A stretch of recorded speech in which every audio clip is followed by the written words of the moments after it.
Okay, the John Deere L118 is now fully finished. As you can see, the mower deck is back on. Everything is adjusted. It's a bit high in front whenever it's in the up position, but it's pretty level when it's in the lower position. I'll show you in a second. So you can see the front tires have both been done. Those are the ones I put the new bearings in. Really, just the tractor needs a good bath and it's ready to go. The only other thing I could not fix is this right here. I will disclose this, that the seat safety has been bypassed. If you go back to regular John Deere seat, this will not matter because it will hook in right here and it will work once again. But I had this seat on hand. I'd rather use this seat here. I was considering using a few Craftsman seats, but this seat here is a nicer one. Makes this machine look a lot better, having that seat on there, and it fits the tractor pretty good, I think, other than not being yellow. I think I figured out what wore out these front caster wheels on the deck. I do believe they had the deck misaligned. They had it too far forward. I'll show you in a second what I think they did. And they were rubbing on the front tires and it wore out those front wheels. As you can see, in the lower position, the deck is pretty level. It might be a little bit too low in front, but whoever buys the machine, I'll show them how to adjust the deck, and they can adjust it to their style to where they would want it. It's not that hard to do. It's a 14mm bolt, and you just got to tighten it up. Tighten it up or loosen it off to adjust the deck in or up or down for the front adjustment. I'm thinking what they did wrong is, under here, there is a back hole.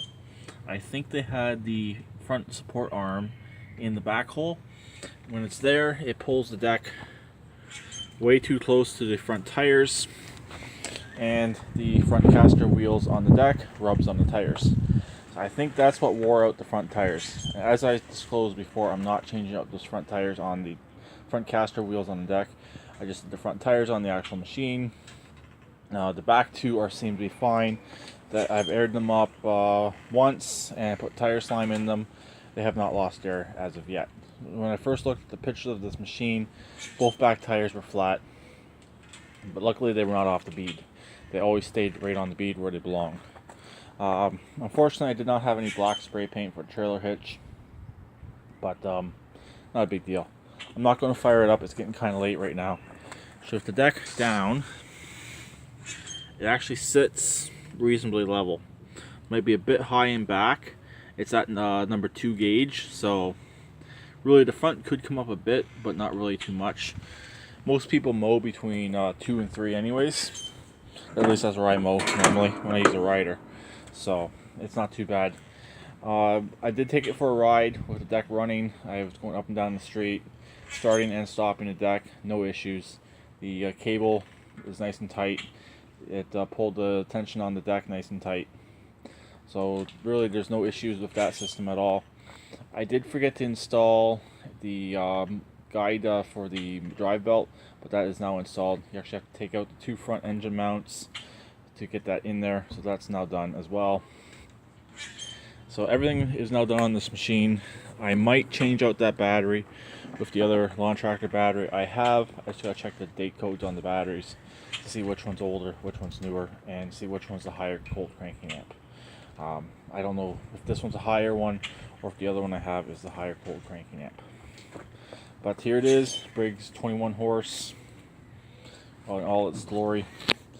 The mowing in reverse, I figured out how that works. You gotta press this little button in. Originally I thought it was like a push in button and it would stay in, but no, it doesn't. You gotta press that in, then you can mow in reverse. But once you start mowing in reverse, you can let go of that button and it will keep going. If you don't have this button in and you start mowing in reverse, it will stall the engine. So other than that, the machine is done. Now I've got all the, I figured out how everything works on the actual machine. And obviously whenever I sell stuff, I disclose any known issues with the machine. So I'm going to say it's not perfect, this, and this, but the machine does still fully function. The machine does work. It does do what it needs to do. And that's pretty much it. As you can see, it just needs a bath. And it's done. I might already have it sold. I don't know yet, but just gotta wait and see. So I'll talk to him later. Please keep it right next like always, and please subscribe and comment. Figure do a quick shot from this point of view over here as well. As you can see, everything else is all done as well. Bye for now.